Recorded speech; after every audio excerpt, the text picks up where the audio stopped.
வாக்காளர் பட்டியல் சிறப்பு தீவிர திருத்த கணக்கீட்டு படிவத்தில் உறவினர் விவரம் கட்டாயம் இல்லை என்று தேர்தல் ஆணையம் தெரிவித்துள்ளது. தமிழக தலைமை தேர்தல் அதிகாரி திருமதி அர்ச்சனா பட்நாயக் வெளியிட்டுள்ள செய்திக்குறிப்பில் 2002 மற்றும் 2005ஆம் ஆண்டு வாக்காளர் பட்டியலில் தனது பெயர் அல்லது உறவினரின் பெயரை கண்டறிய இயலாத நிலையில் பிற விவரங்கள் நிரப்பப்பட்டு வரும் 4ஆம் தேதிக்குள் சமர்ப்பிக்குமாறு தெரிவித்துள்ளார்.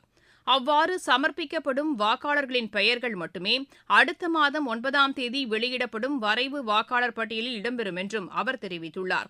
வரைவு வாக்காளர் பட்டியலில் வாக்காளர் பெயர் இடம்பெறவில்லை எனில் படிவம் 6ஐ பூர்த்தி செய்து புதிதாக வாக்காளர் பட்டியலில் பெயரை சேர்க்க விண்ணப்பிக்கலாம் என்றும் திருமதி அர்ச்சனா பட்நாயக் கூறியுள்ளார். இதனிடையே ஈரோடு மாவட்டத்தில் இப்பணிகள் தீவிரமாக நடைபெற்று வருவதாக மாவட்ட ஆட்சியர் திரு கந்தசாமி செய்தியாளர்களிடம் தெரிவித்தார். பிஎல்ஏ தான் அதுக்கு ரெஸ்பான்சிபிள். அவங்க வந்து 2002க்கான வாக்காளர் பட்டியல் அவங்க